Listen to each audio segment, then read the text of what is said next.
All right. Thanks for tuning in to another episode of the Black Ronins of Japan, courtesy of YouTube. I am your host, Osamurai-san, aka Sigma Jones. My co-host, the Shinobi Bro himself, aka Kirigakure Jones, is here as well.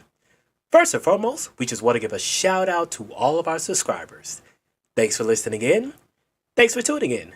We truly appreciate the love and support.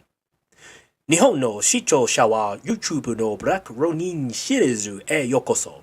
どうもありがとうございました。Hope you all are doing well this Sunday evening or excuse me. Hope you're doing well this Saturday night or Sunday morning, depending on where you're listening in around the world. We're now just back to a regular, run-of-the-mill, laid-back podcast where it's just us two, the Jones brothers, as they would say, but mainly just the SYSBM practitioners of the Black Ronins. And so we definitely got a special treat for you all on this stream. Before I get started, I gotta introduce once again the Shinobi Bro himself, none other than Kirigakure Jones. Yoroshiku onegaishimasu. はい、ありがとうございます。ブラックローニンズへようこそ。And it is good to be back on another stream. You know, tonight, as you mentioned, more of a chill stream, just chopping it up about this or that, living our best lives, getting stuff done. So I'm looking forward to our conversation. Yes, sir. Yes, sir. Before we get started, let me shout out our two recent interviews we did with Labrador Sensei and also Paul Martin Sensei. Those interviews were just spectacular on both ends. And they each had a lot to contribute as far as their stories, their backgrounds, and all. So definitely, Shinobi Bro, those two made the month of July pretty interesting. Exactly. And I want to thank both of them for their time, taking the time out of their busy schedule to talk with us. And you're kind of reading my mind. So I wanted to, just direct our listeners to, check out those interviews once again. And I also want to give a quick plug to Sensei Paul Martin for anyone that is interested in authentic Japanese swords. If you look at the interview we did with at the Japanese Sword, you will find his socials. Feel free to reach out to him to kind of make that connection. Osamurai-san, I feel like I had a lot to think about. The interview with Labrador Sensei, it felt like talking to, like my master or the kind of the masters in that circle.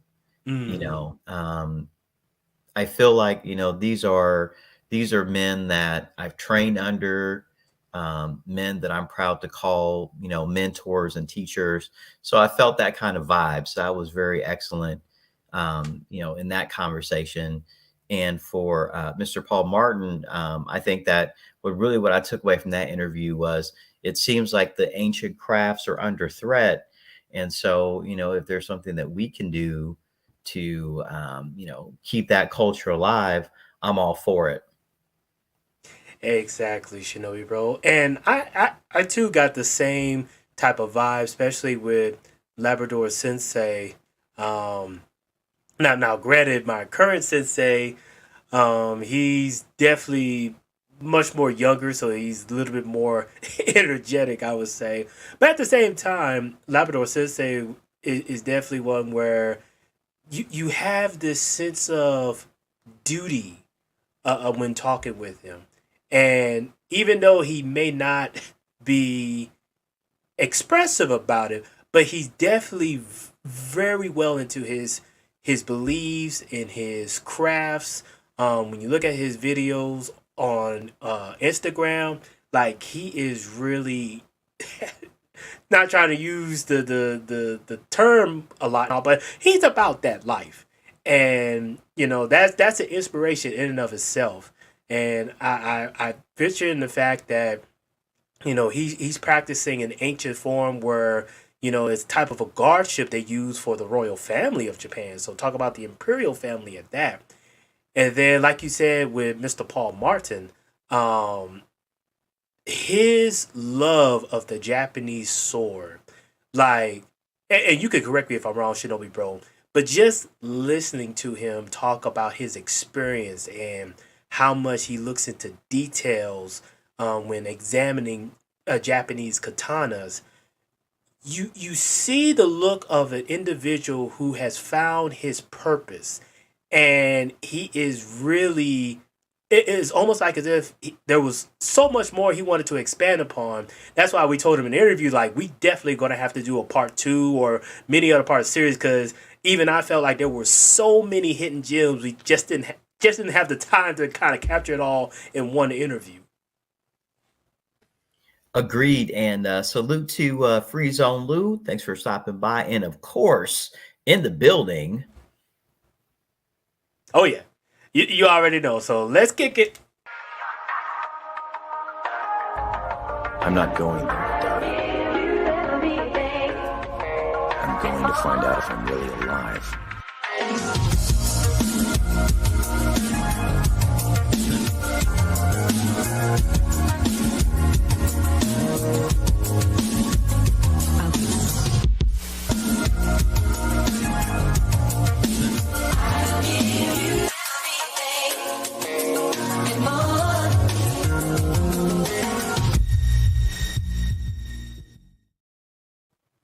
So shout out to JJ Wilson. Good to see you, my man. In the building. And I feel very humble because we have this circle, right? We have gentlemen such as Free Zone, JJ, many others. Mm-hmm. We've been fortunate enough to speak with, masters of their craft. And, I kind of feel like it's our turn to coordinate, to talk, to discuss, to spread this information, to kind of help a new generation Mm. learn these things or get connected with the people who can teach these things. Because I feel like that the Black Ronins podcast has a lot of objectives, but I think that when it comes to kind of world Budo, world martial arts, especially the Japanese martial arts, I think we're in a very special place. So shout out to our friends and allies, shout out to the various sensei. Like, I think we kind of talked about this off camera, offline, but it would be awesome if we had like a mega stream, like we invite like some of our guests and like just all get them on the panel. Maybe that'll happen someday, but that would be awesome. Like the internet would melt with that information.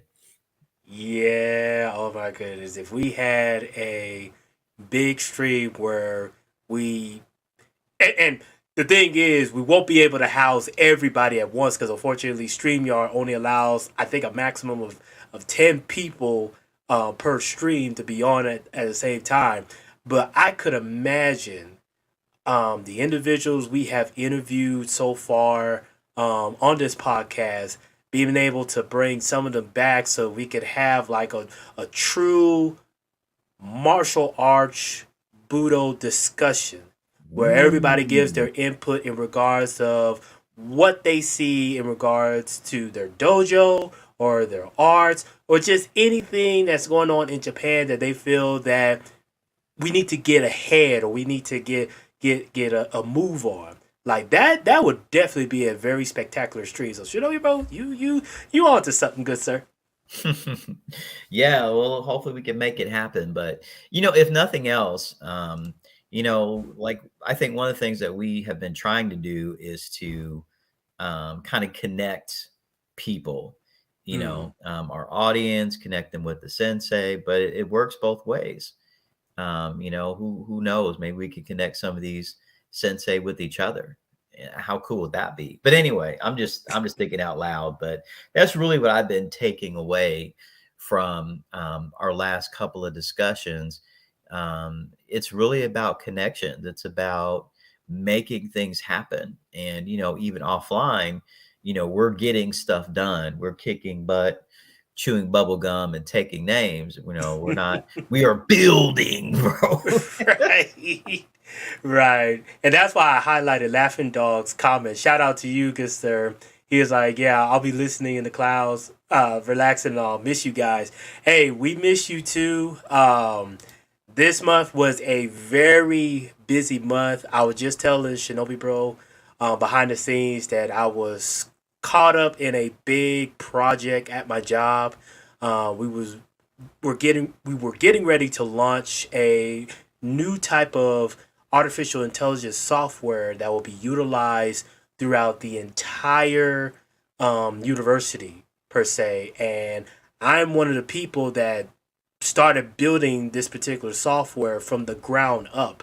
And so we just launched it this week, and so far it has been such a success that the university CIO, that is the Chief Information Officer, personally reached out to me and he congratulated me on the project. He really likes what he's seeing. He loves how much it's making an impact and all. And so that took up pretty much the whole month of July, but I'm glad that that's taken care of. Everybody's good with it and all. So now, while we're still focusing on work and everything outside of YouTube, we can now pivot and focus a little bit more of our attention here on the Black Ronins. So, that's why we haven't been around so much. Yeah, I mean, ultimately, we have to pay the bills. Skills for skills for fears, tears for fears. Maybe I'm going back to the 80s. I don't know. But the point is that, listen, I think most of us here on this channel, we're about getting stuff done. Mm, Elevating our portfolios, right? I mean, the more money that we make, the more we can do stuff. Like, we'll probably talk about this a little bit later on. In my case, I've been on the road. Me and the family, we took a trip outside of the U.S. so we can come back and touch on that when it's appropriate. But mm.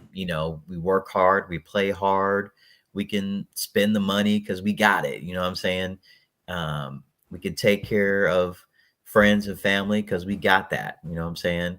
We can make sure real estate is on point because we got those liquidity, we got those assets to Yes, make that sir. work. So, hey, it's about priorities. So the people who don't care about the SYSBM and especially the Black Ronins as far as we not doing much here and whatnot. All I can tell you is this.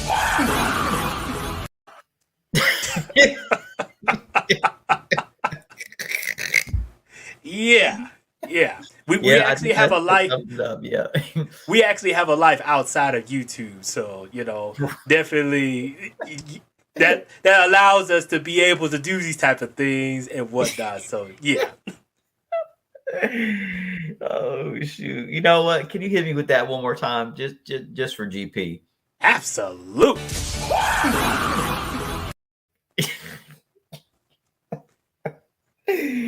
But you know what? That's the thing. I mean, when when you're firing all cylinders, you're productive, you're taking care of business, people are recognizing you for what you do. Um, like life is good. Life is really good, Really, really So good, Shinobi, bro. it's really, really good. Yes, sir. Well, you know what? Let's go ahead and transition to the next segment. And everybody knows what this next segment is all about. Rein. Chaud. Caille. Gêne. Rizzo. Sei. Zen.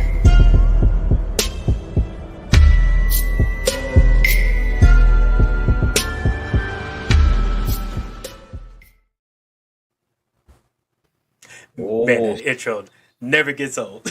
never gets old. That's how I looked when I was packing to head out on our family trip, just like that.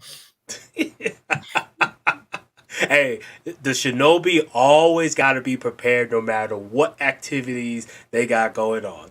Exactly. What's interesting is that young Hinata, um, she really didn't do this before she met me, but and it, we've been together for a long time. So what's Mm. interesting is that when I throw on the shinobi clothes, she'll throw on the shinobi clothes too, or the kunoichi wear. Ooh. It'll be all Okay. black. I just find it interesting. She kind of mirrors me when we move in silence.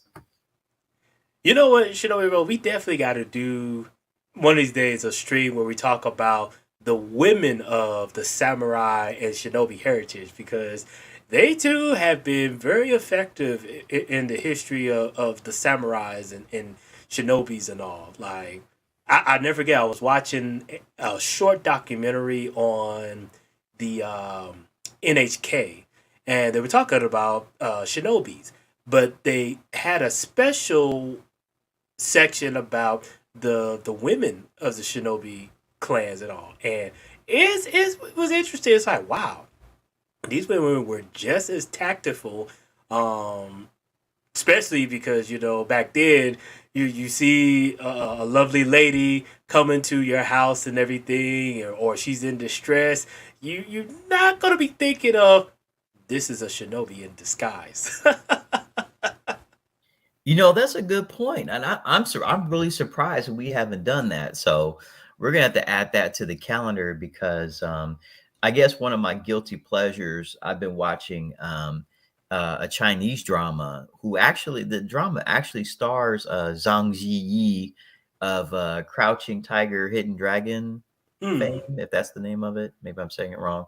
But she has this mini series or this series. It's like a whole bunch of episodes, and I was watching that the other day, me and the kids, because we like to watch Asian, Chinese, Japanese, and Korean movies and TV and stuff. Great production, beautiful costumes, masculine characters, feminine characters, all that kind of stuff. Really good stories. And they had this epic battlefield scene, and there was a female warrior fighting in the middle of the dudes. And then it made me think about the fact that, throughout Japanese history, like women have been a force, on the battlefield, off the battlefield, even at home. Like I always used to joke with young Hinata, well, not joking really, but, I told her all the time, I'm like, look, protect my children. So if someone tried to run up in a castle plunder, then she would be ready to go. You know what I'm saying? Exactly, exactly. And, they have no problem doing that, but at the same time, still hold on to, I hate using this term, but I'll go ahead and use it, still holding on to their femininity. So just because, they may have to step up to the plate a bit and do, some masculine things out of the ordinary. They don't do it a lot, but just out of the ordinary. They don't go out of their way to be like, yeah, I could do things just like a man could do it, yada, yada, yada. No, for the most part, most martial arts female fighters I've met, yes, they will train and be very focused on the task at hand. But outside of that, they're just as lovely women as they come around. Exactly. And I wonder, I mean, there's always exceptions, but, I agree with you. From my experience, I found that to be the same thing. And I think it's maybe, well, I think one of the contributing factors is the nature of the training Mm. because the techniques that, say, a woman would use may be very different than the technique a man would use, especially in, the Budo Taijutsu that I train in. There are definitely, female oriented techniques that are used. And interestingly, from the male side of the game, there are certain techniques that have been identified as very feminine, especially the ones that deal with like Kyusho or weak points in the body. Some of those movements are acknowledged to be female in origin. In other words, they are attributed to ancient female fighters of the past, and their techniques were handed down along with more of the quote unquote masculine techniques. But I think that one of the issues that we're facing in modern times is that it seems to me that people are very disconnected from their bodies. Mm. They want to separate themselves into mind over here, doing something over here, and then body doing something else or not doing anything at all. It's very rare for someone to have an integrated mind, body, spirit approach. And I think that's a huge reason why there's so much disconnection, but just something I'm pondering on. Oh no, that's definitely a very good thought process there, because so many people are so stuck on, well, at least here on the western side, stuck on the here and now, and so they're only concerned about what's going on here and now, not planning for the future and everything. And it's very unfortunate that, you know what, you they really don't have a plan for the future. And so stuff like that is just like, hey, you'll just have to figure it out the hard way. But Frito Lou, he has a question for both of us. He says, outside the typical human customs and courtesies, what should you never say to a Japanese person? So I will say, and definitely this is something that should be obvious to most folks, but there are those Westerners who have this stereotype thinking and all, and you'll see why. One thing you should never tell a Japanese person is all Asians look the same, and try to Ooh. make it seem like there's no difference between Chinese, Japanese, Koreans, etc., etc. Oh, that's a Never, huge no. yeah, never tell a Japanese person that. That's a good point. I would also add that unless you're really comfortable with a person and they know that that you mean well, I would try to avoid politics, Mm-hmm. especially like World War II stuff. I mean that conversation could go well, but usually it doesn't. Right. Um, yeah, try to stay away from politics. Yeah. Anything in regards of Imperial Japan, that is definitely a touchy subject.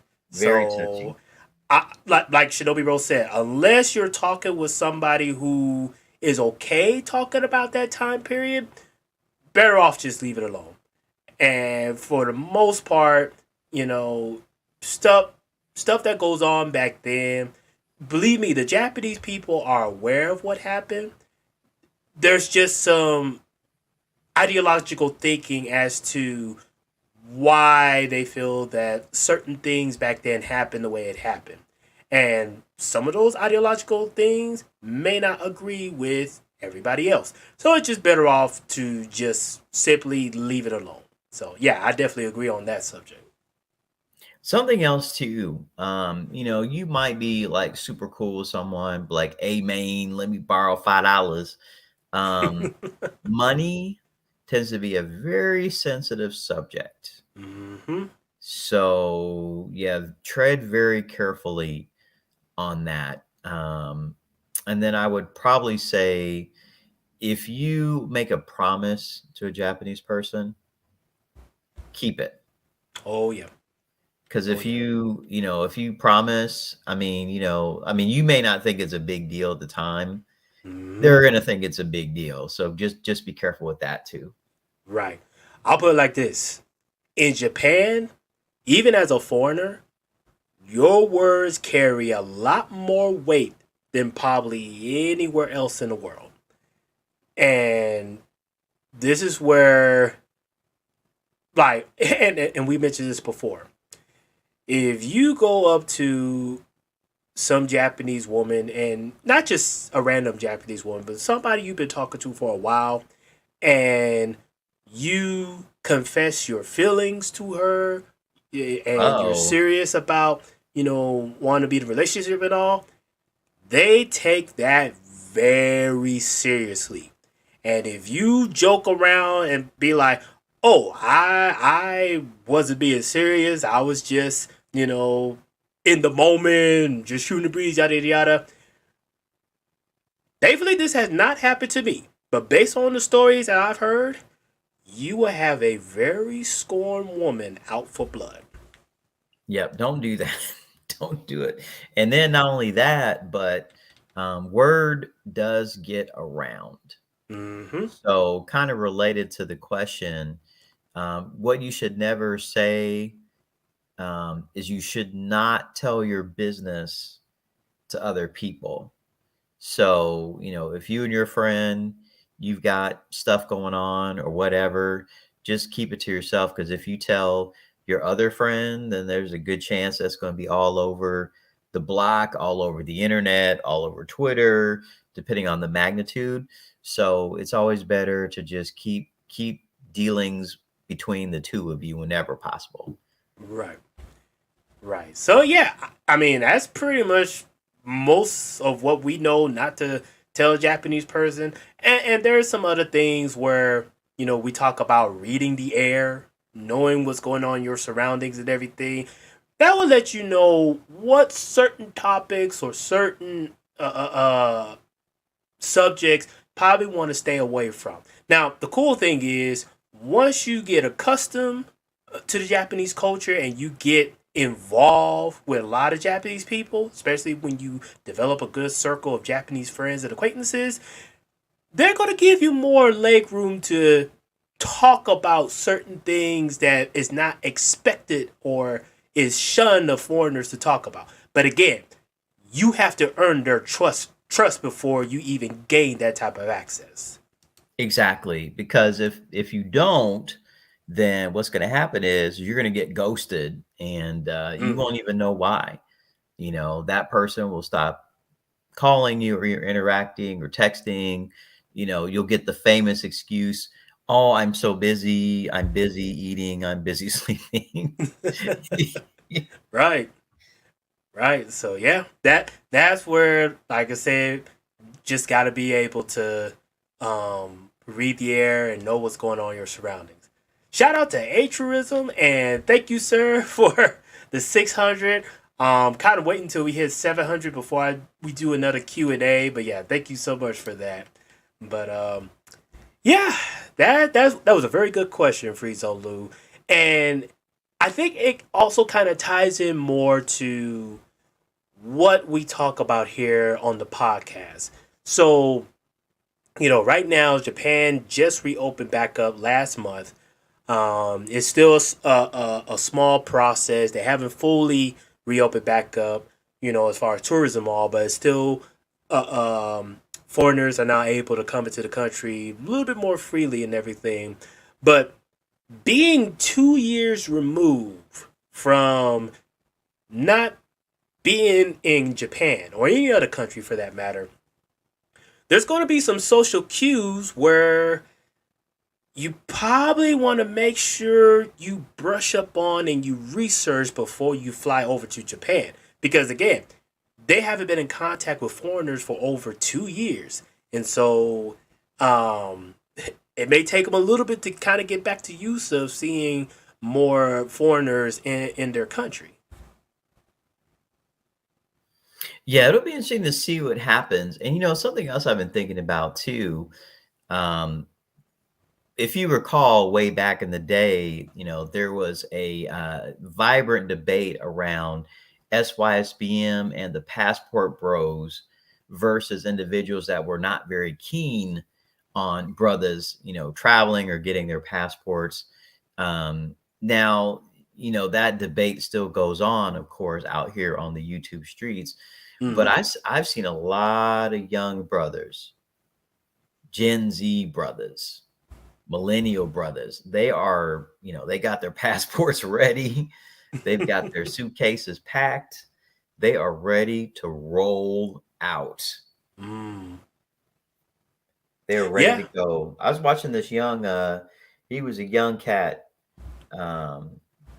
He's like 23 or something like that.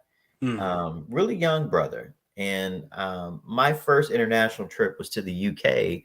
I went when I was 20 years old. So I guess I was, I started traveling or getting my wanderlust around the same time. But I think that in our modern generation, there's a much more vocal contingent of people who want to travel, want to see the world, want to experience different cultures. They're talking about food and business opportunities and real estate, and yes, women too. But I think that the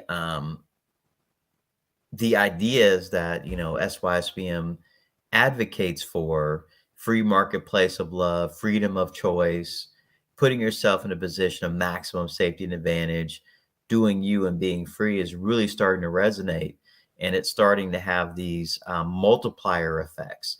These ideas are spreading to different people in different spaces. They may not call it SYSBM, but ultimately that's the trendsetter, along with the passport bros, in terms of, putting that idea out there into the ether. Exactly, Shinobi bro. And I've noticed that too, that more and more younger Americans, especially those like you said in their 20s, and we're even starting to see more in their 30s. I think this pandemic has kind of awakened their thirst for traveling abroad, and being able to seriously get to know other cultures, get more involved in other cultures and all. And to me, that's a beautiful thing, because the more that America is able to travel outside of this country and be able to understand and really involve themselves in other cultures, I think it will benefit America in the long run, where you're now going to have a large segment of people who are really able to not only survive but thrive in this environment. And people that are coming still over here to America, they're going to be able to find individuals that are more than welcome to their culture, and being able to benefit from those other cultures as well. So yeah, I think it's definitely something where I think we're seeing more younger brothers that are interested in not just being American, but be like a true international traveler, and really find cultures that suits them as well. As far as like their likes and what they really feel their image is about. And to me, that's great, because that also means we're going to start to see some more brothers who are interested in the Japanese culture, and they're going to be very interested in far as like the real estate, what business they can make in Japan, connect with a lot of Japanese people, both men and women.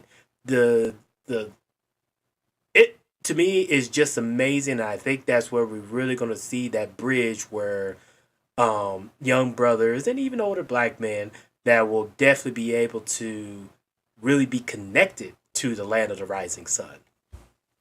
Exactly. And as well as they should be. Brothers have been, in Asia, in Japan for decades, going way back. Mm, And so why not? Why shouldn't they go out and see the world? I was watching TV or YouTube, actually. I don't really watch much TV anymore.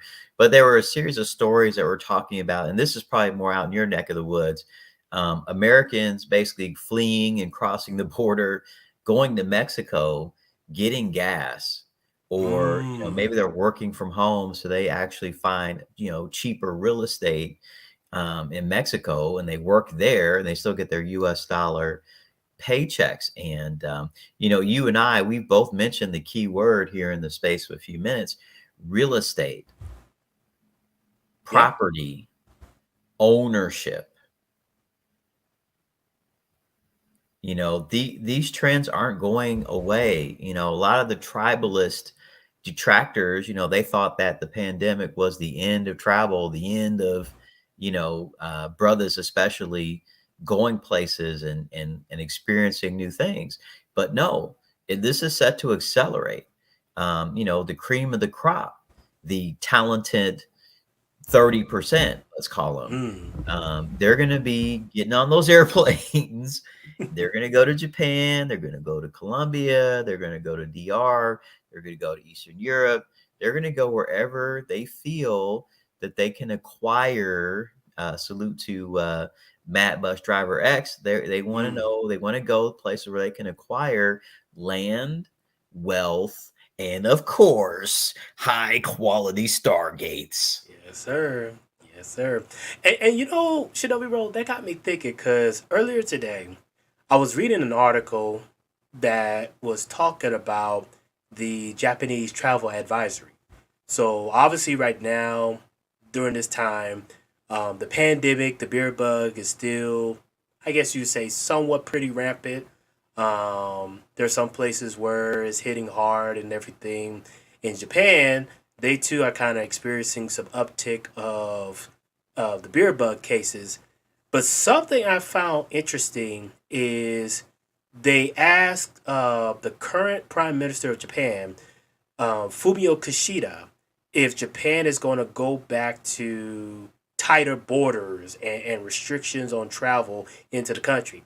And he flat out said no, that Japan is going to remain open and they already have plans on giving less restrictions in regards to foreigners coming into the country. And to me, I find that interesting because, well, I find it interesting in two ways.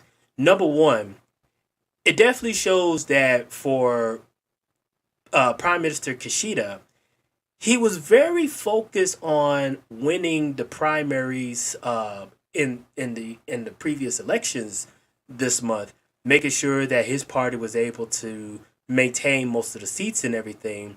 And I know they said one of the biggest things that a lot of the elderly Japanese were really focusing on is, you know, tighter restrictions on traveling to Japan.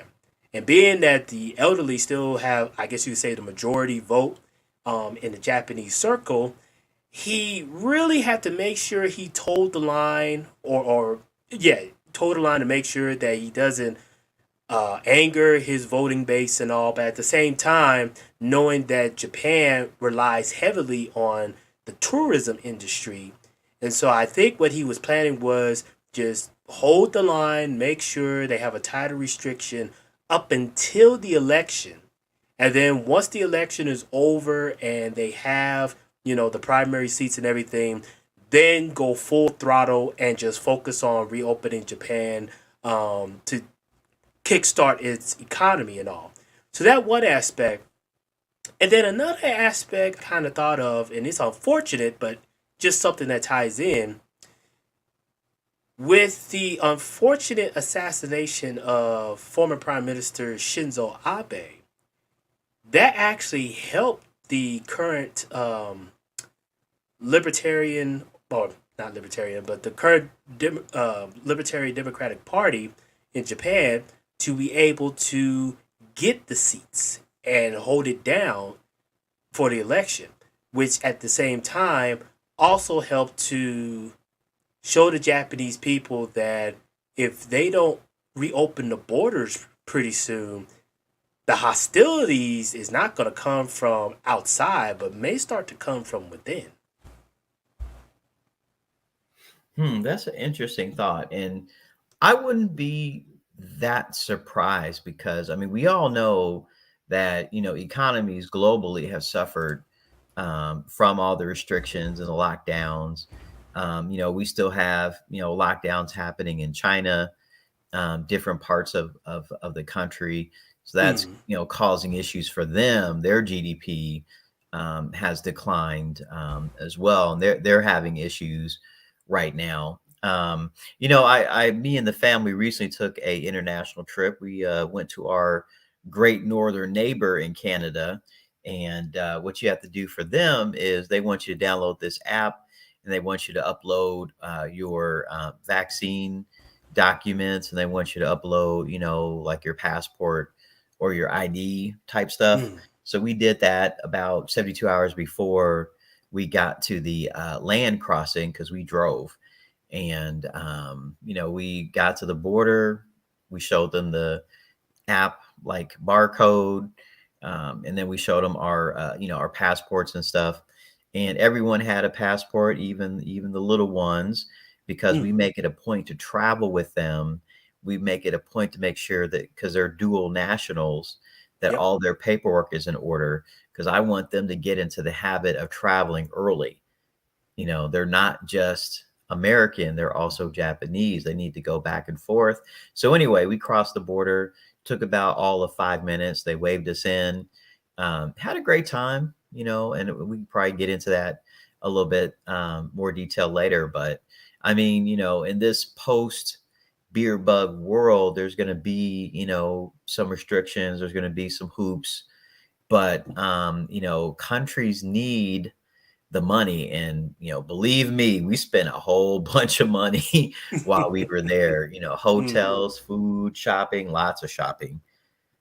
It's one of the downsides of having a Japanese miss, is that she has to look good, right? There's a certain style that she's used to, right? So you're gonna have to hmm cough up the bucks on that front. Make sure she looks good, nails and pedicure and all that kind of stuff. But you know reminds how me it is.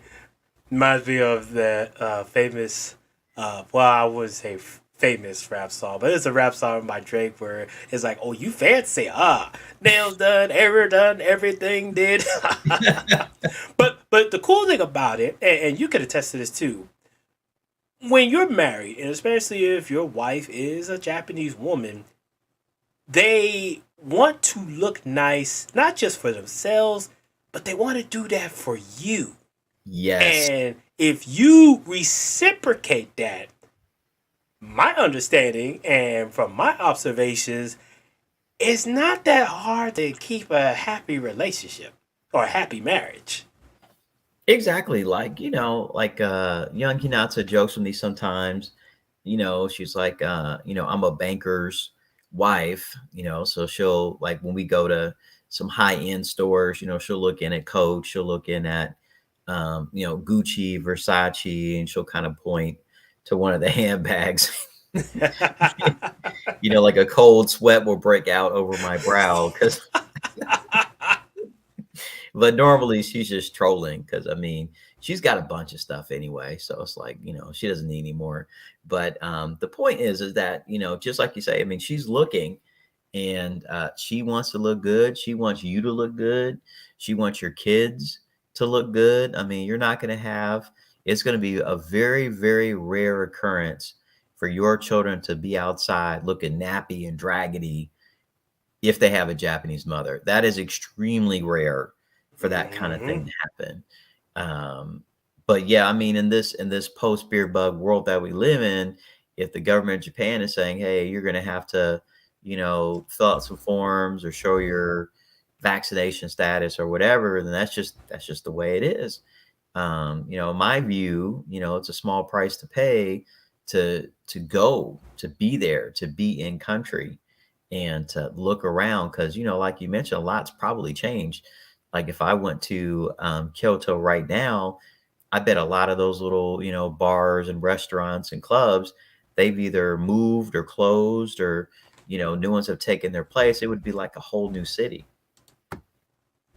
Exactly, Shinobi Rose. So, and that's something where I'm pretty sure when I get a chance to travel there and all later this year, there's going to be some things that you know, I may not be able to have free access from the last time I was in Japan, but at the same time, it's still Japan, and I personally believe that a lot of the Japanese will still be more than happy to have foreigners like us who respect the culture and who love the culture to come there and really help, boost their economy again.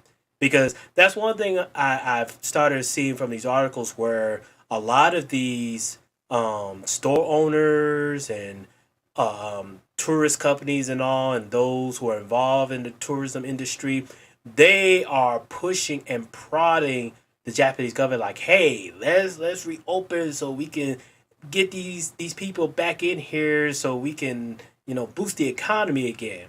And rightly so. Like you said, the world, not many people like to hear this, but the world does revolve around money. And so you got to be able to not only survive but thrive in that type of world. Otherwise, just get passed up in history. But yeah, that's definitely something we can touch on another time. But Shinobi Bro, I think it's time for our next segment, which is the top 3 posts of the month. All right, looking forward to this. Yes, sir. Yes, sir. So, for those who don't know, we do have our Instagram page, and our lovely little bot in the chat posts our links to our Black Ronins Instagram. And so, what we have going on is each month we look for videos that are more samurai themed, shinobi theme, or just Japanese theme. And we use the permission of the posters to post their videos on our page so that everybody else and the fans get a chance to see them and vote on them. And towards the end of the month, we go through our videos and we look to see which of the top 3 videos had the most likes for the month. And so once we find those videos, we then show them here on our Black Ronins podcast. And then afterwards, we send a big thank you for our top 3 posters for allowing us to share their videos on our stream, and just look forward to more interactions with them. And so that's how it works for this segment. And we definitely got some interesting segments, the top 3 for the month of July. So without further ado, let me get the soundtrack going. Kick it. All right. So, coming in at number 1. Now, this was an interesting video. It comes from the Instagram user dandy_psy. This is an individual who I believe live in the city or prefecture of Wakayama. And so they do some very interesting videos in this prefecture. And one of the videos that we were allowed to post on our page came in at 3rd. And so let me go ahead and share it so you all can see.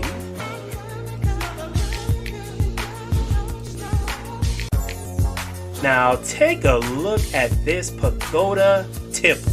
It's a very interesting view. Yeah, that looks, because Wakayama has Koyasan, which is like a famous complex of temples. So that's definitely high on the agenda when we make our trip out there as the family trip next year. Awesome, yeah. And dandy_psy, he has a lot of videos from the area and all. So I've looked around and I'll be like, yeah, I've never been to Wakayama, but I'm definitely going to put that on my list to go. So shout out to dandy_psy.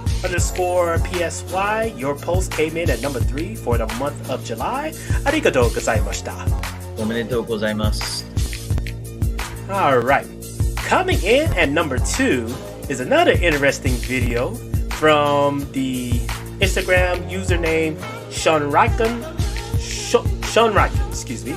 And he definitely got an interesting video that we definitely got to play. So allow me to share this real quick.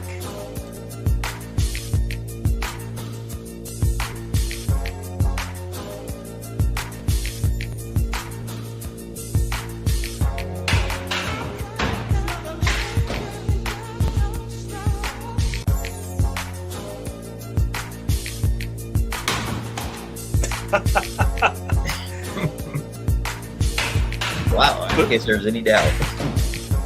I mean, but the cuts are just very clean. Very. Like, it is definitely something to just watch how they do these type of cuts with the pads and everything. So, yeah. Plus that first one too. I mean, that first one hits you, and then you think you may be able to get away, but nope. Nope. That third one, he's making sure, like, nah, you're definitely gonna feel this tomorrow. So shout out to Sean Riken for sharing your video with us and coming in at number 2 for the month of July. arigatou gozaimashita. おめでとうございます。 All right. Next, coming in at number 1. Now, this is definitely another interesting video, and we actually showed this user before. This comes from username Kaho_Nochi or Nuchi, and this is a very interesting Japanese type of choreography as a samurai. So, without further ado, let's take a look at this.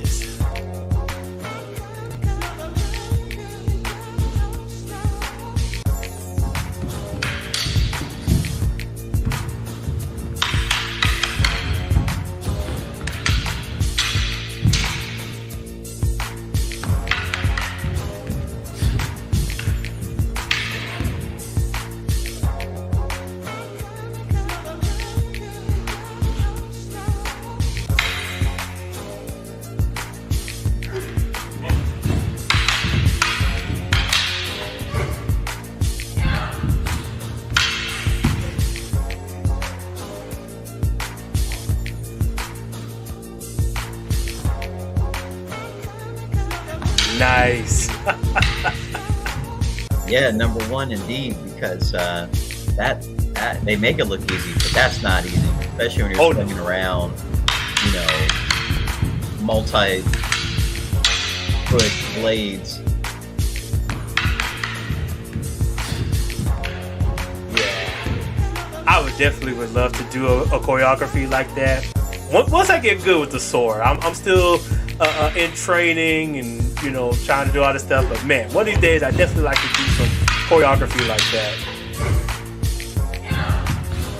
So yeah, shout out to Kaho_Nuchi for sharing this video. This video came in at number 1 for the month of July. Arigatou gozaimashita. おめでとうございます。 And so those are the top 3 posts for the month of July. If you'd like to have a video posted, hopefully for the top 3 of the month, just feel free to share with us on our Instagram page. And who knows, if it gets the most likes or the most like for the month, your video too could be shared on our stream. So thanks for watching that segment. All right, man, that is. I was reviewing those videos right before the stream, and I was just like, yeah, those are pretty. I see why the people voted for those to be the top 3. Exactly. I mean, the nice part is it's a vote, so it's not just kind of us picking at random. The community agrees with that assessment. Right. So yeah, that's definitely everybody that's on the page, or even just onlookers. They could come in and vote. And so whichever video gets the most votes for the month, that's what we show. So definitely it's a very democratic format. Man. And shout out to Aiza-sama. Good to see you, sir. So you already know what we got to do with this. All creatures need to obey. No one can survive without trusting someone they feel is better, more worthy than themselves. To avoid that responsibility, those who are worthy look even higher, searching for more superior beings. And those superiors do the same, looking for even stronger individuals they can believe in. That is how all kings are created. It is also how gods are born.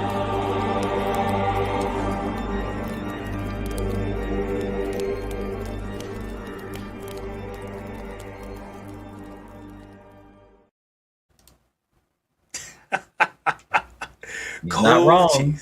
He's definitely not wrong. Not wrong.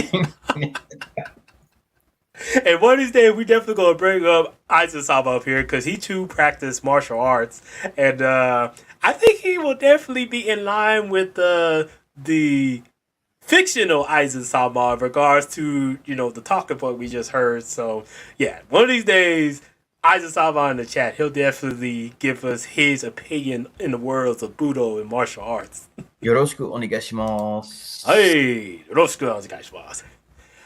All right, Shinobi bro. So we move on to another segment, And I know right now the world is experiencing a heat wave from all across the world. There's heat waves going on here in America.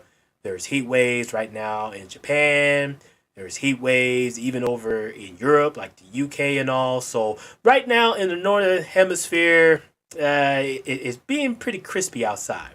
Now, definitely it depends on what type of heat are you dealing with. So in some places, like say in Japan and all, you got the heat and you got the humidity. So you really are going to be sweating it out.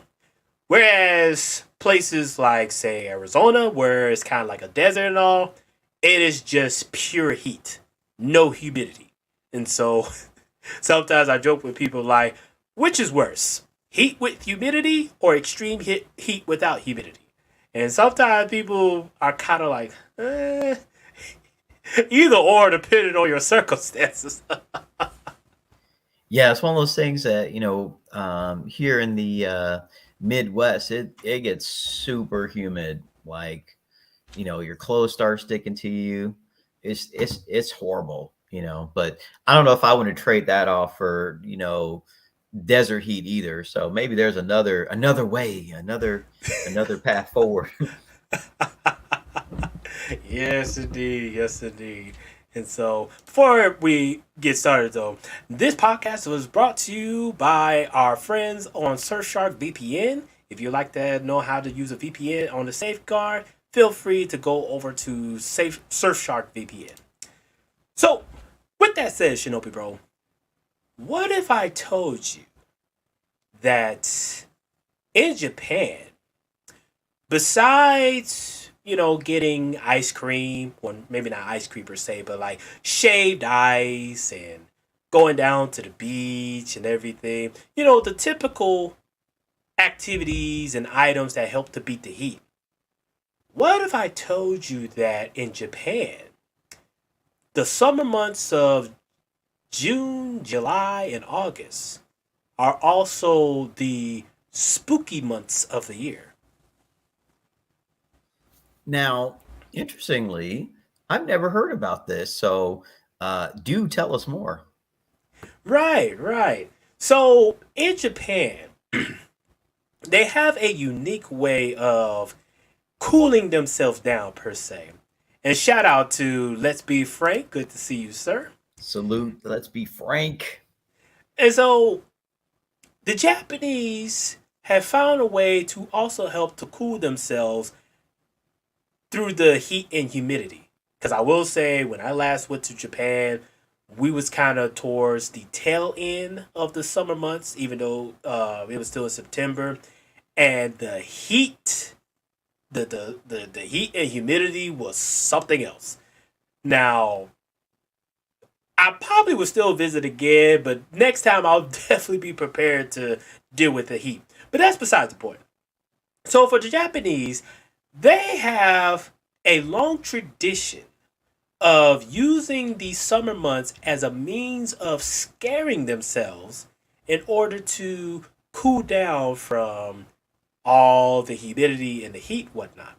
So I have an article where it actually talks about how the Japanese use these summer months to scare themselves per se. And it's definitely an interesting read. So this article comes from the site sunagujapan.com. And let me just post a link in the chat. So for those who would like to read along, feel free to do so.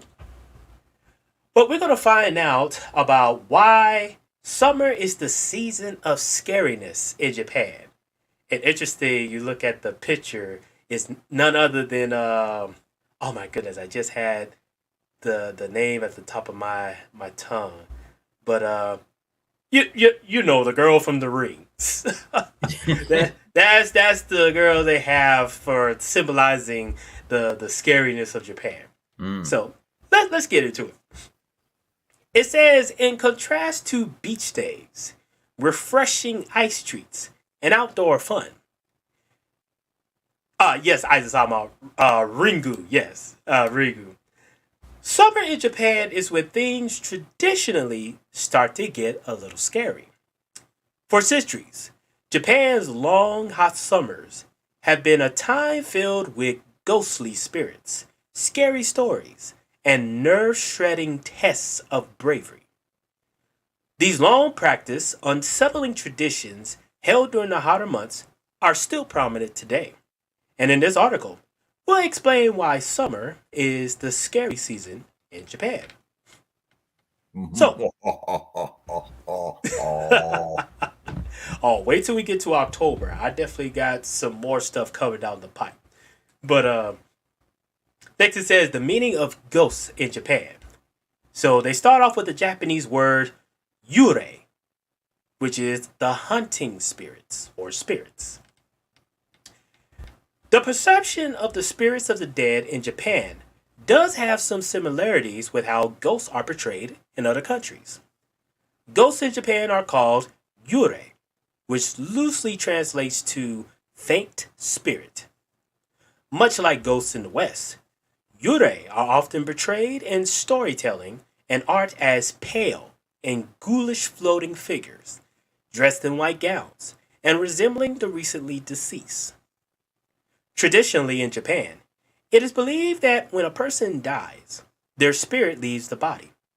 For the spirit to pass safely to the afterlife, traditional funeral rituals must be performed for the deceased, including a wake and a proper funeral service. If a person were to pass away without such rituals taking place, then their spirit wouldn't pass to the afterlife. Instead, they would become ghosts or yurei. The same could also happen if a person's life ended abruptly, or even if they had been seriously wronged during their lifetime. Excuse me, as their spirit would not be at peace. An example of this vengeful spirits, an example of this is vengeful spirits called onryo, which are the existing spirits of those who have been seriously wronged during their lifetime.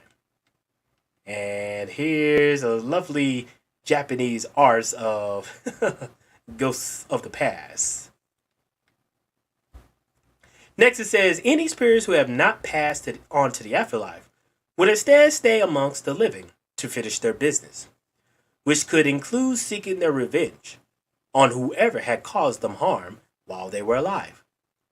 However, in Japanese folklore, there are many categories of yurei, and not all are vengeful or malevolent. Typically, yurei is categorized by the nature of their death. For example, funa yurei are the ghosts of those who have died at sea, while zashiki warashi are the ghosts of children. Ubumi are the ghosts of women who died during childbirth and are said to be benevolent spirits, often returning to look after their surviving child. Azazama says, and you can see all this in Bleach. Exactly. Speaking of Bleach, season 2 will be not season 2, but the 1,000-Year War arc will be starting up in October. So definitely want to keep tabs on that as we get ready. And that's a good point. I mean, basically, when you watch anime, there's so much of this, folklore and legend and belief kind of woven in there. It's very interesting, especially when you know what you're looking for, to kind of pick out some of that stuff. Exactly, Shinobi bro. And it's interesting because they just mentioned about onryos, which are vengeful spirits. And later on, maybe once we get into October, since it's that spooky time of the year, we're actually going to talk about the 3 onryos of Japan. And these are supposed to be some of the deadliest yureis of all Japanese history. And to kind of give you a hint, for those who want to do their own research, look up, these 3 onryos consist of 3 Japanese legend. One is of a former imperial scholar who is now considered the god of education in Japan. Number two involves an emperor who was wrong back during his time and sought revenge for the entire country of Japan. And then at number three is a figure who, to this day, he is only known for his head because it was chopped off. And as long as his head is still around, he will always seek devastation on the entire country of Japan. So just keep your research if you want to look into that to see what these three Unreals are, but we will be talking about those come October. But moving right along. Next we have yokai, the playful spirits in Japanese folklore. Excuse me. Besides yurei, Japanese folklore is also rich in tales of yokai. Yokai are not ghosts, but supernatural demons that could take on many different forms, and are still popular characters in Japanese anime and manga today. For example, Inuyasha is a yokai. Shout out to that anime. That's always a fun anime. Always a classic. Yes, sir. Unlike ghosts, yokai are not the spirit of any one individual person, but can take the forms of all manners of various beings, such as animals and otherworldly mythical creatures. In fact, there are many different types of yokai, and they could also be either vengeful or benevolent, just like yurei. Whilst well-meaning yokai may bring good fortune, vengeful yokai were believed to be responsible for the outbreak of diseases or even the cause of natural disasters. And just to remind the audience, and in fact, Isaac just said it. Kurama, the nine-tailed fox, would be a yokai. Exactly.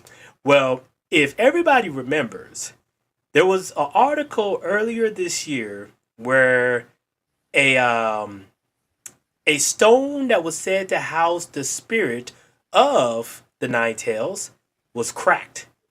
And because it was cracked, they believe the spirit has been set loose and is going to bring more chaos and disaster into the world. Now, you can think of that in any ways you want, but here at the Black Ronins, we definitely research all types of Japanese folklore. So we don't disregard it because you never know. And quite honestly, if you look around the world, hey, you might be on to something, Shinobi bro. Could be. Gotta take it serious. Yep. So now we get to the fun part. How summer remains the scary season in Japan. Oban and the Ghosts of Summer. One of the key events each summer in Japan is the Festival of Oban. Celebrated over 3 days in August. During Oban, families remember their ancestors and loved ones who have passed away, which also includes rituals such as visiting family grave sites to clean the tombstones. Traditionally, it is believed that during Oban, the spirits of the dead return to the physical world from the afterlife to visit their relatives. Whilst Oban is a time of celebration and is not a scary festival, the rise and return of the spirits of the deceased certainly play a part in setting an eerie tone for the summer.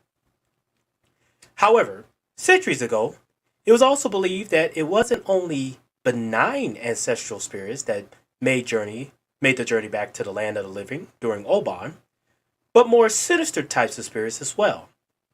Spirits that had no living family to pray for them, known as Muenbotoke, were also believed to appear. But the biggest dread was the return of the vengeful Unreal. When arriving back to the physical world during Oban, it was feared that Unreal would exact their revenge on those who had done them harm.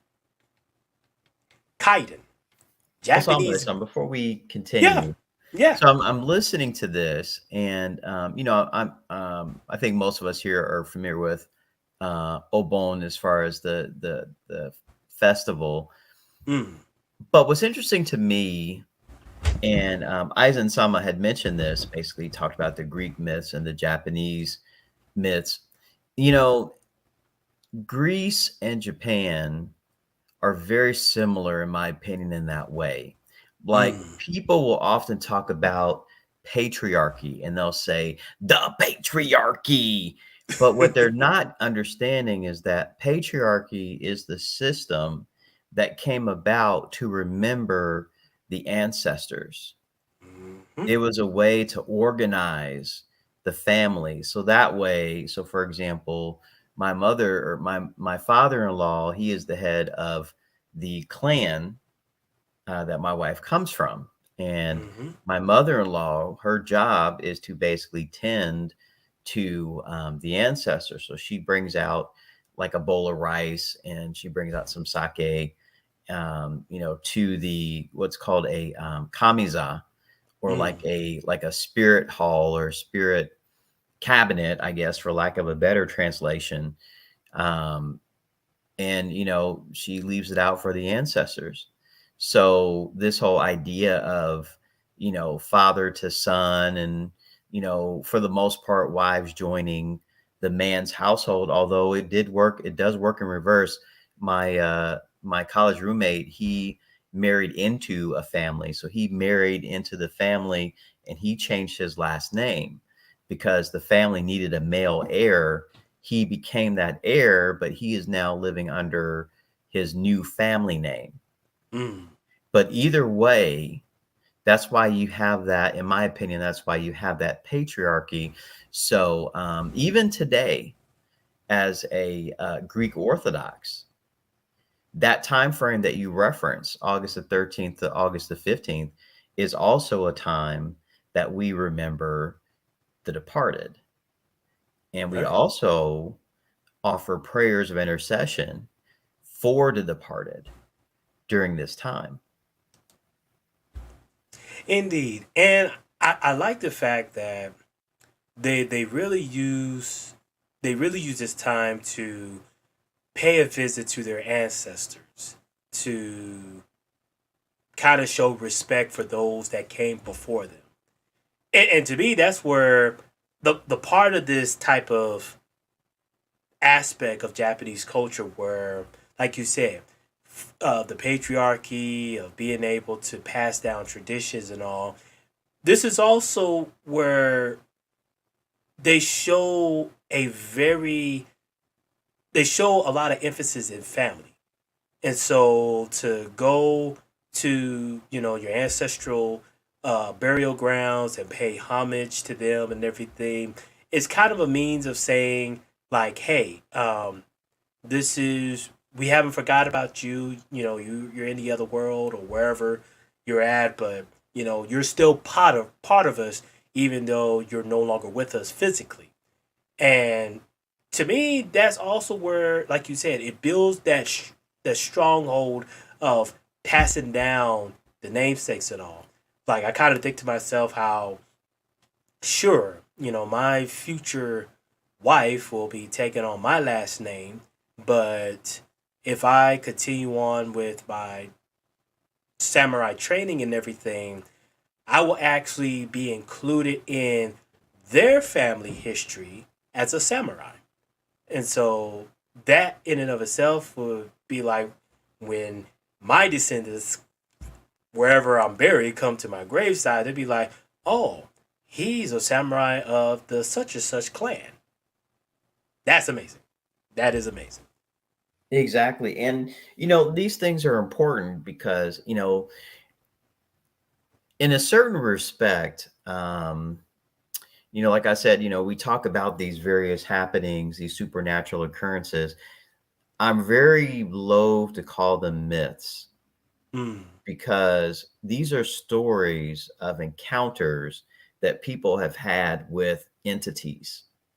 Now, did everything kind of go down the same way that the stories describe? Maybe, maybe not. We'll never really know that for sure. And I'm sure there were stories that were basically kind of created to pass down certain spiritual principles, spiritual knowledge from, generation to generation. But I think in a lot of ways, the fact that many people in modern Western society don't really take the time to remember and to honor their ancestors makes them even more disconnected. Like we talked about with the whole mind, body, spirit disconnection. That's why so many people feel unmoored, untethered. There's no foundation. They're going hither and yon, and they don't really know, what's going on. The word religion, means, in a matter of speaking, it means to link back.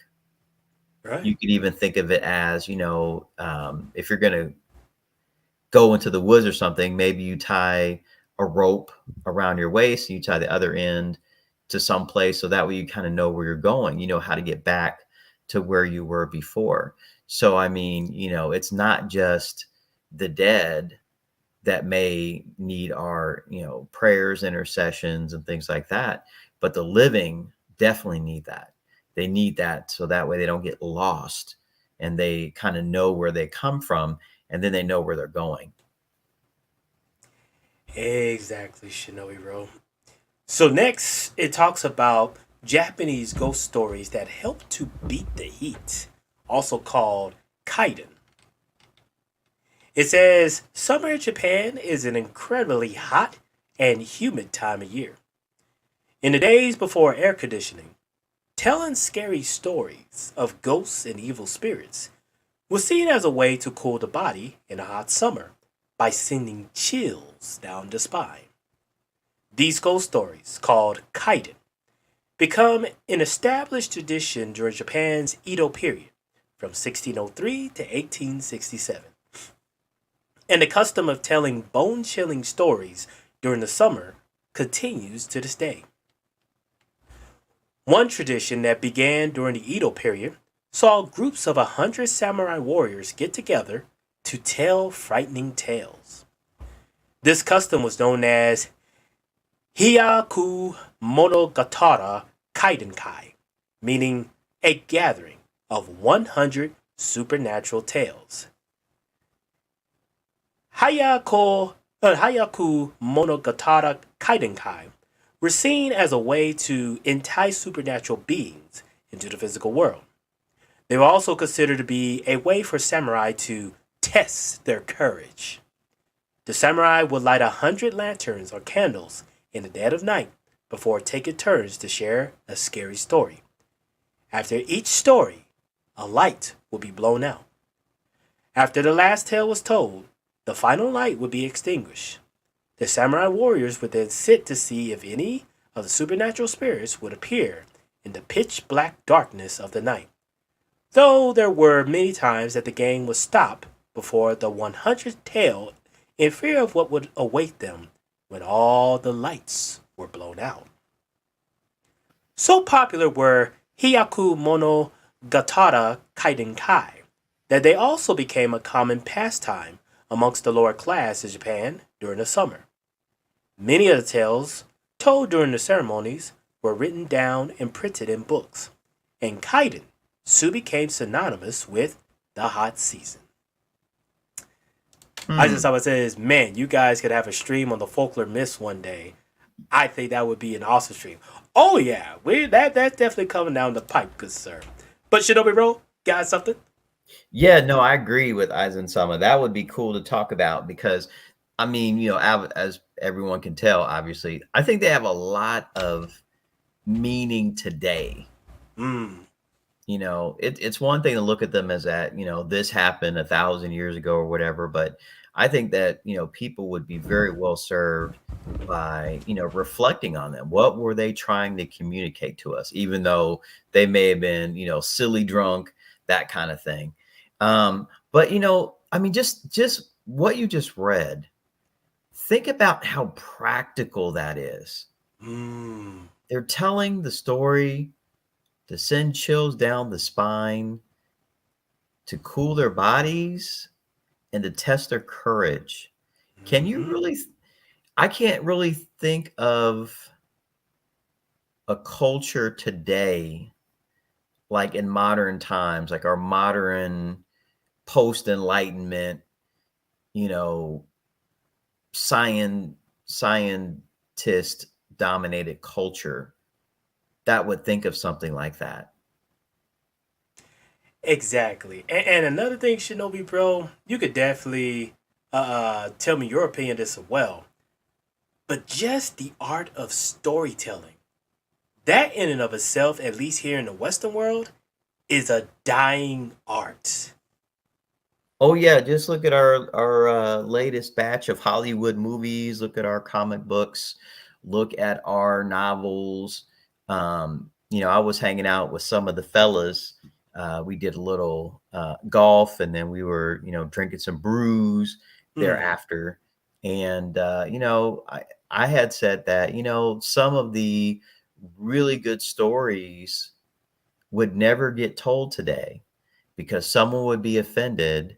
Someone would think that there was a problem with the story. It's problematic, you see. And I was like, well, this is why in my household, if it's not Japanese, Chinese, or Korean, where in terms of where it was made, chances are it's not going to get any airtime in my house because there's like 2% of current Western media that's even remotely interesting. right. And so to me, this is what fascinates me, especially once I get more deeper to the training of the samurai and martial arts. The aspect of something as simple as being able to have good storytelling skills. That's something to me, like I'll tell anybody. One of my grand uncles who served in the Pacific War, his stories got me hooked when excuse me, he talked about how when he was enlisted into the Navy and his destroyer came into Pearl Harbor, and this was like a month or so after the attack of Pearl Harbor. And he described in details the whole chaos of the scene and area. He was saying how there was still smoke coming from the island airfields, force fields, how they passed by the Arizona and it just looked like a train wreck and there was just oil all over the place. And him telling that story or just that experience of his story is what captivated me. And like you said, we now live in this age where just a person sharing their experience and raw experience at that could somehow offend a person. And to me, that's not how you make great stories.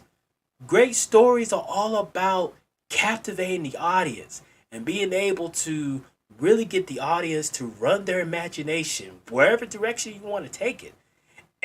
And to me, that's just simply a lost art. And to see it here where the Japanese samurai just have their own means of telling stories and to really test your courage. I mean, just imagine 100 candles, you tell one scary story, and then one light goes out, and then you get to that last candle, and it's pretty much okay.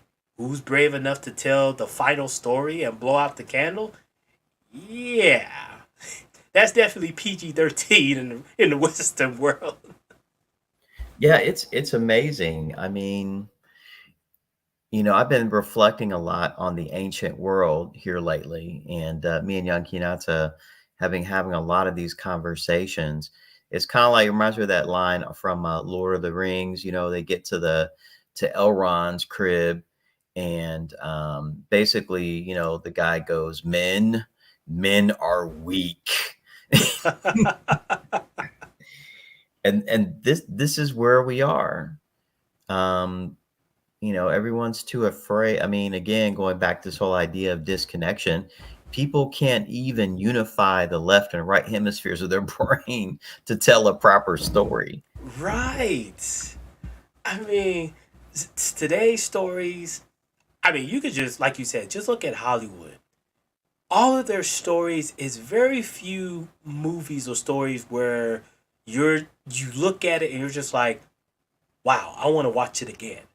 Like that element, I'm sorry, very few movies have actually have that element to where you constantly want to rewatch it over and over and over because it's a great story.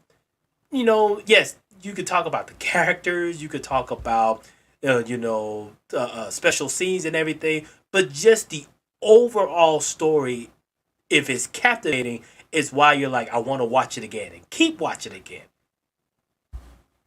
And that's another point. Like, we have movies where, you remember like every line, like you could recite it, chapter Hmm. and verse. And I'm pretty sure that these scary stories were again handed down from generation to generation.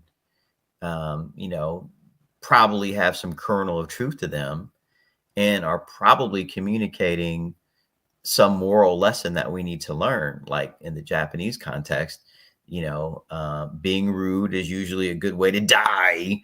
Uh, Wronging someone, greed, refusing to help people, stuff like that.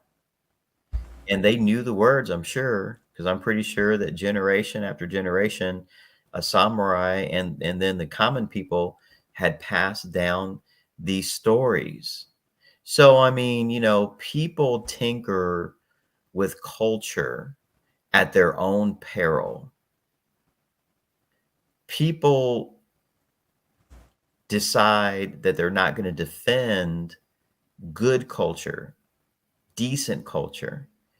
When people say, I'm not going to defend what's good and wholesome and meaningful and Hmm. captivating, when's the last time you described any modern media project as captivating? Very good question, Shinobi bro. You know what? I'll throw that out there to the audience.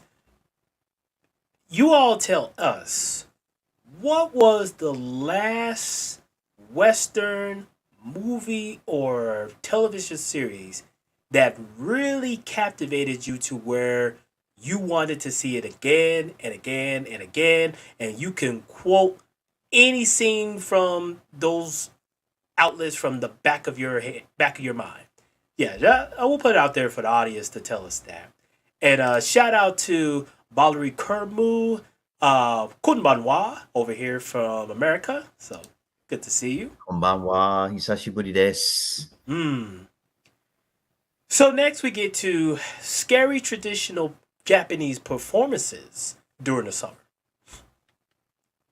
It says a traditional form of Japanese theater called kabuki, and we all know about kabuki here, also adopted the practice of performing scary plays in the height of summer during the Edo period.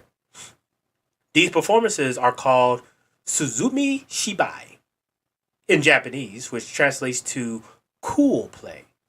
Excuse me. And were seen as another way to help chill the core during the hot and sweaty summer. Rakugo, the traditional Japanese art of storytelling, also came to feature kaiden, called kaiden banashi, during the hotter months. Many kaiden banashi performances would tell the stories of famous yurei to excite and frighten the audience. Even today, you can still find these scary productions being held during the summer. Now we come to something called Kimo Dameshi.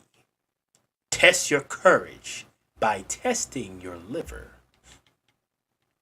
Acts of bravery in the summertime are not only restricted in samurai warriors recounting scary stories in the dark. Kimo Dameshi is another age old summer tradition in Japan where young people get to prove their fearlessness, as it is an act of deliberately going to a spooky place to give yourself a fright to test your own bravery and courage. How Kimo Dameshi is practiced is entirely done to personal preference. It might be done alone, on a whim, or in a group in a pre planned trip. The most common places to practice dameshi are unsurprisingly graveyards, forests, abandoned buildings, or Shinrei spots, places believed to be haunted by ghosts, typically at night. Rural tunnels are an unusual yet popular spot for dameshi, as many tunnels in Japan are quite long, leaving you enshrouded in the chilly, damp air with little to no light, letting goosebumps rise. The origins of dameshi are unknown, but one theory is that it dates back as far as the Japan's Heian period, 794 to 1185, and many even have been used by samurai as training for their children. Though a way to test your courage, the word dameshi actually means to test your liver. In Japanese, as in Japan, the liver is associated with courage. Today, many young children take part in dameshi trips that are specially organized by schools during the summer, with teachers and volunteers taking part in giving students frights to remember. Now, okay, I know this may sound wrong, but I'm just going to say it anyway. If there was an American version of a dameshi, a test of courage, just send your toughest warrior to one of the toughest hoods in America. I thought you were going there, Samurai-san. But here's my thought. I mean, what you're reading is culture. Culture has the word cult in it. Mm-hmm. Cult traditionally means the honor and veneration and sometimes worship of your ancestors. When you participate in the stories of your ancestors and the rituals of your ancestors, you are embodying your ancestors. You are participating in the cult. It gets handed down from generation to generation. Now, there is no testing of courage here because there is no courage here to test. On an individual level, certainly, but institutionally, no. You'll get canceled. Someone will say that you're being problematic. They'll call it systemic. They'll call it structural. But in any event, courage sounds too problematic. Sounds like a form of supremacy. So it's not happening.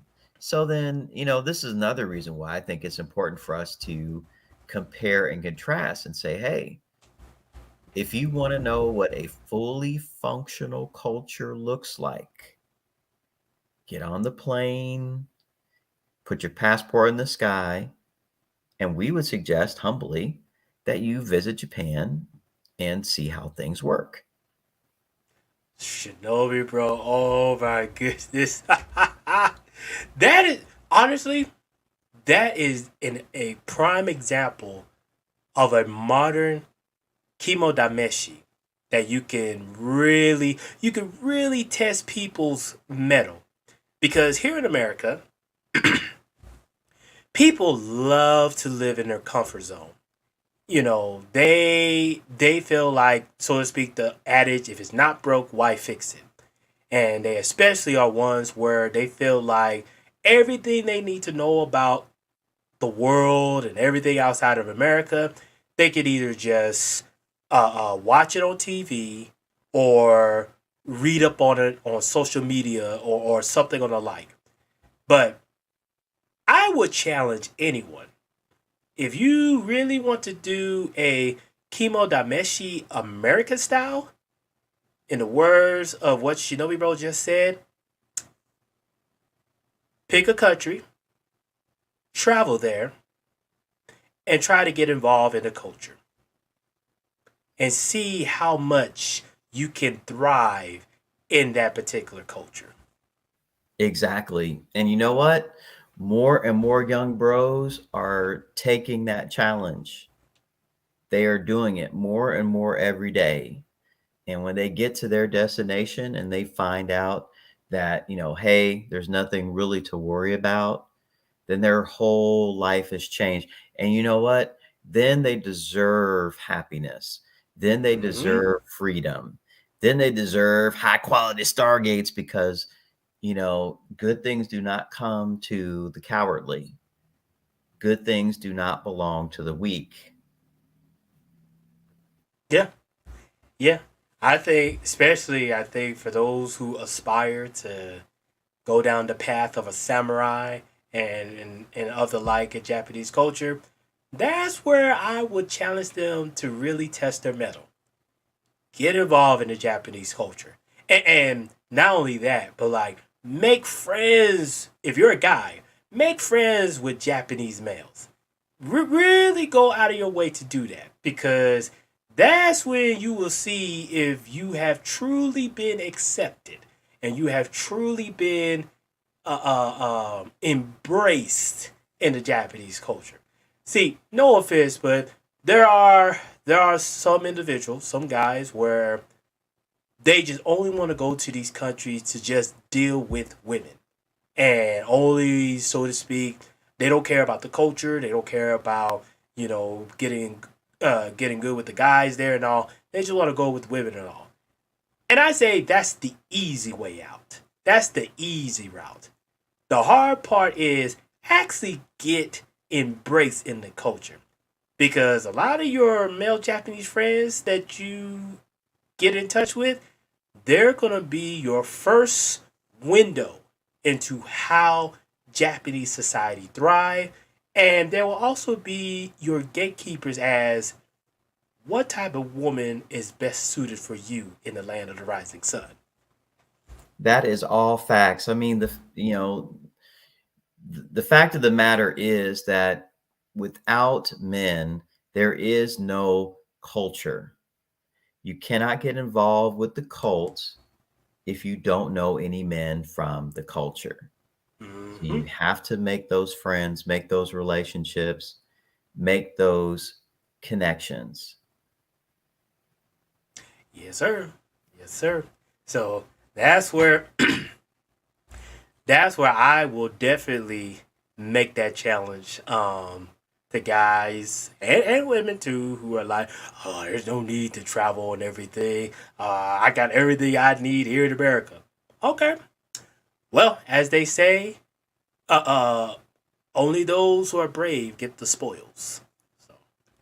Exactly. Which is kind of what we've been, kind of talking about.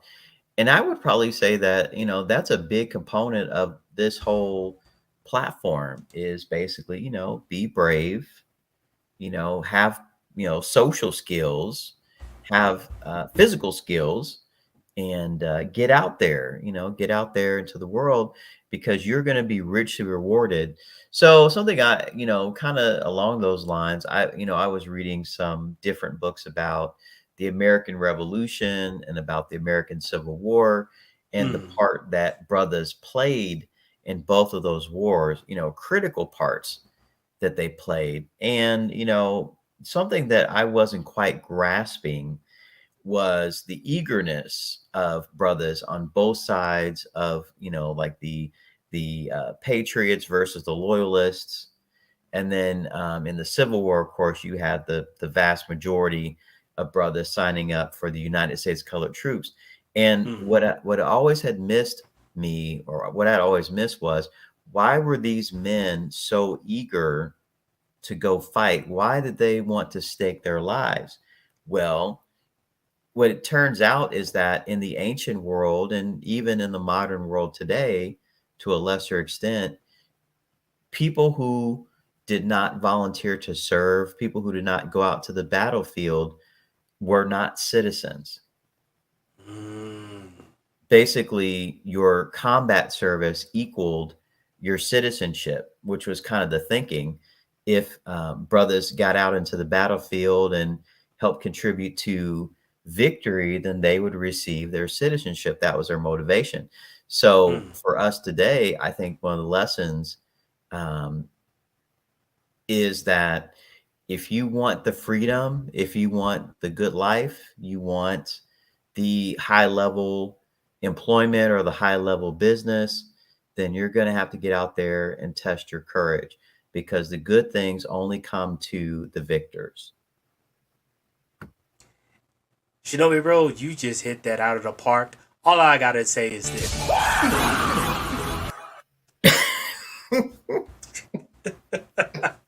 See, that tested my metal because I'm sitting in a dark and scary room.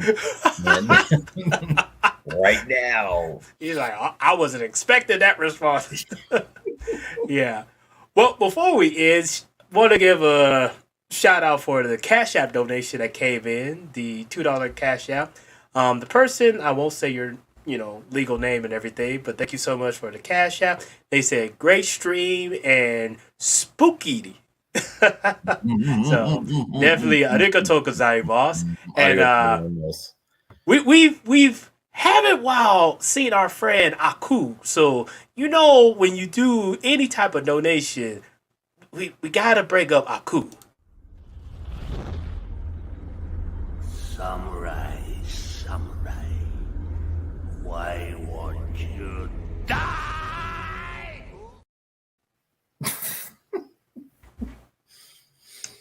Yeah, so arigato gozaimasu for the Cash App.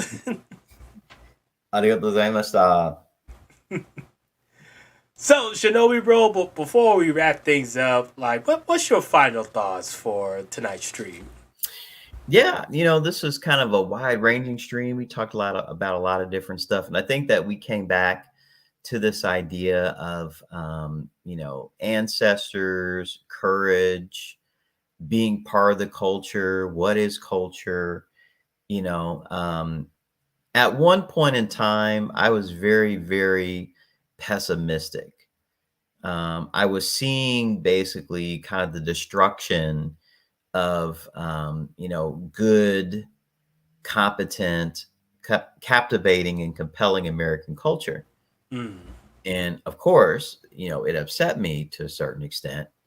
But then I got over it because I realized that, well, actually, I live in two cultures, the American culture and the Japanese culture. And on the Japanese side of the game, their cultural products, anime, manga, movies, drama, is better than ever.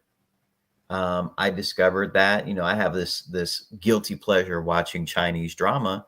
Well, they've been pumping out some pretty good drama here lately in China. So I've been watching quite a bit of those.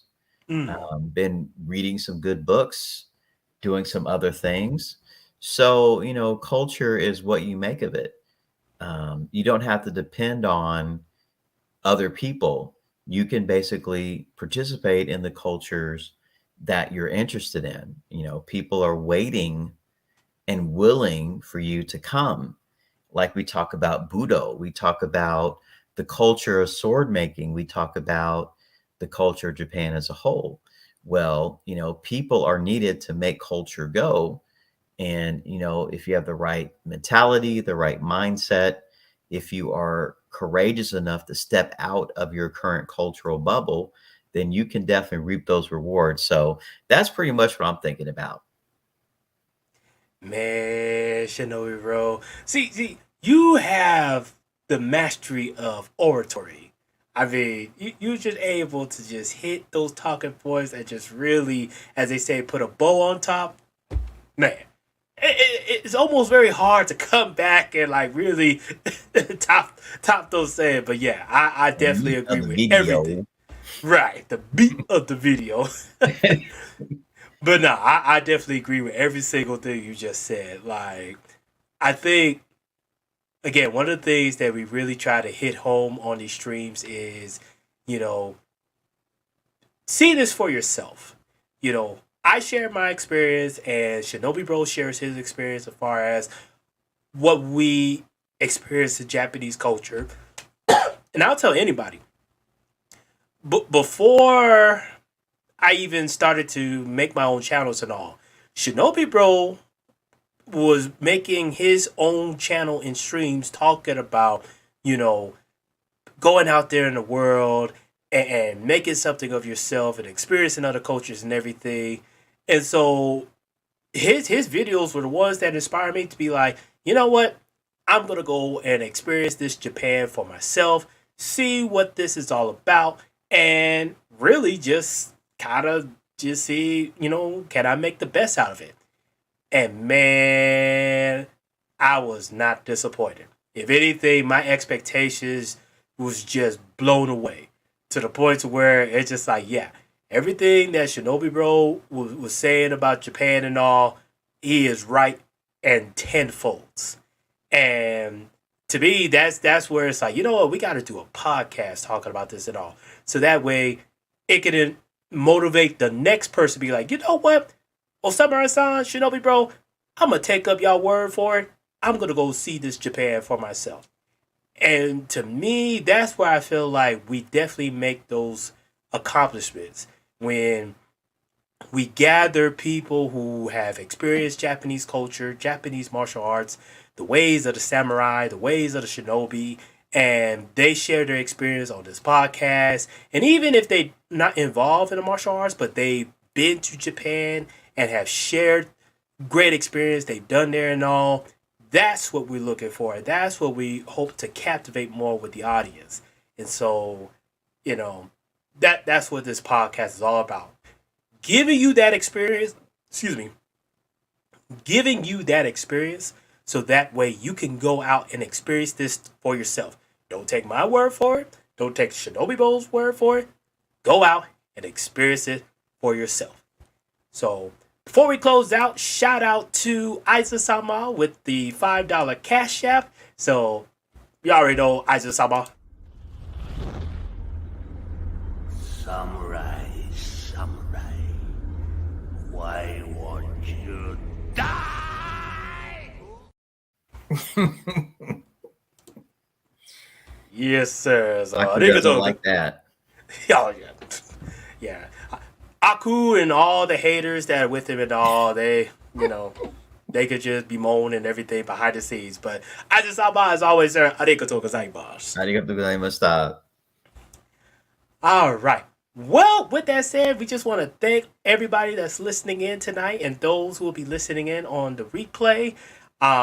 You guys are definitely going to be in for a good treat. We got at least 3 more months before myself. I'll be making a trip to Japan later on this fall, and definitely going to be doing some on-location stuff so you guys can see what I'm seeing.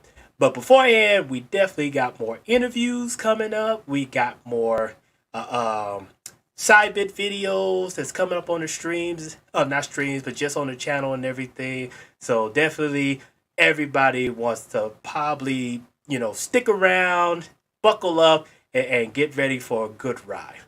So with that said, I am Samurai-san. This is Shinobi Bro, the Shinobi himself. Until next time, this is the way. This is the way.